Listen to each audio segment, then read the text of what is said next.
আজ যে সিনেমাটি আমি রিভিউ করতে চলেছি তা হলো BA.com বাংলা ছায়াছবি।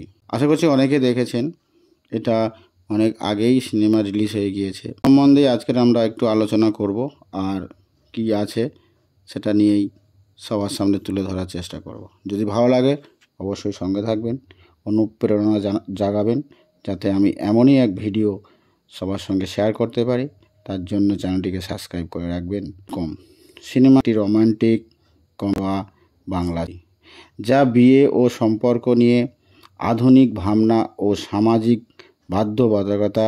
সিনেমাটি পরিচালনা করেছে দিগন্ত চট্টোপাধ্যায়। এখানে মুখ্য চরিত্রে অভিনয় করেছেন বনি সেনগুপ্ত, ঋতিকা প্রমুখ গুণী ব্যক্তিগণ। প্রিয়ম সিনেমায় যিনি প্রিয়ম চরিত্রে অভিনয় করছেন তিনি হলেন বনি সেনগুপ্ত। তরুণ শিল্পী বলতে পারি বা তরুণ নায়ক বলতে পারি। প্রিয়ম হলেন একজন মধ্যবিত্ত পরিবারের দায়িত্ববান ছেলে। তার পরিবারে তাকে নিয়ে চিন্তা করেন, কারণ বয়স বাড়লেও সে বিয়ে করতে আগ্রহী নন।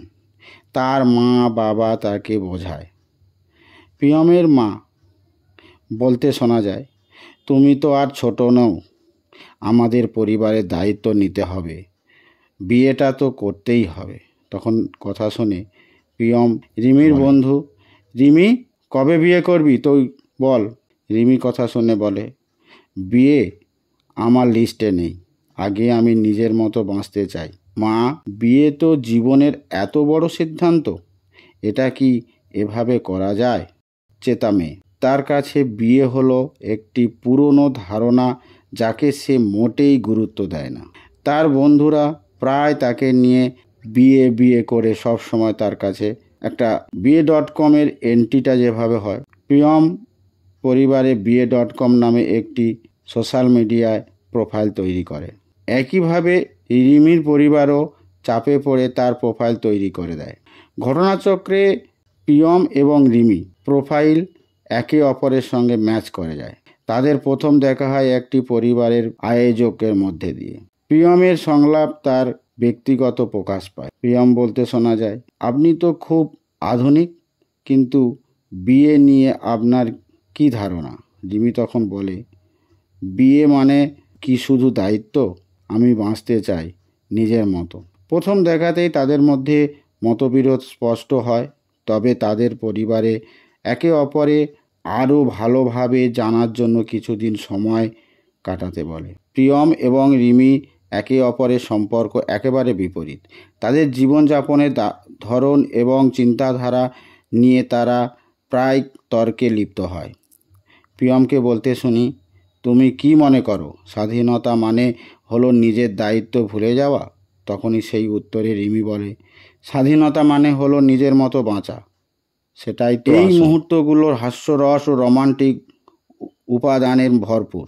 রিমি প্রিয়মের আধুনিকতা, মজা, সেহার, গান, যেমন নতুন ধরনের খাবার খাওয়ার চেষ্টা। অন্যদিকে প্রিয়ম রিমিকে যেমন তার পরিবারের সঙ্গে সময় কাটানো বা ছোট ছোট দায়িত্ব পালন করা। ধীরে ধীরে তাদের একে অপরের ভিন্ন দৃষ্টিভঙ্গি বুঝতে শেখে। এক সময় রিমি প্রিয়মকে বলে, রিমি বলে যে, তুমি হয়তো খুব সাধারণ, কিন্তু তোমার এই সরলতা তোমাকে ভাবাতে বাধ্য করে। অন্যদিকে প্রিয়ম বলে, তুমি হয়তো স্বাধীন চেতা, কিন্তু তোমার এই প্রাণ শক্তি আমার জীবনে রঙিন এনে দেয়। দ্বিধায় পড়ে। গল্পের একটি গুরুত্বপূর্ণ মুহূর্ত, রিমি বুঝতে পারে যে প্রিয়ম তার জীবনে স্থিতিশীলতা আনতে পারে।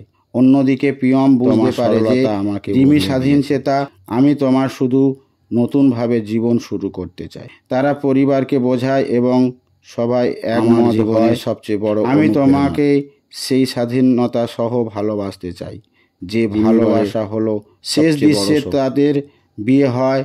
তবে নিজেদের শর্ত, এই বিয়ে শুধু দুইটি মানুষের নয়, দুইটি ভিন্ন দৃষ্টিভঙ্গি। এই সিনেমায় অভিনয় করেছেন বনি সেনগুপ্ত, ঋতিকা সেন। এবার দেখে নাও, পাবেন হাসিও। আমার তো বেশ ভালো সিনেমাটা। আবারও নতুন নিয়ে আসবো বা নতুন সিনেমা নিয়ে আবারও রিভিউ করবো। রিভিউ করার যদি ভালো লাগে পাশে থাকবে, কমেন্ট ও শেয়ারতে বন্ধু হাত বাড়িয়ে দেবেন।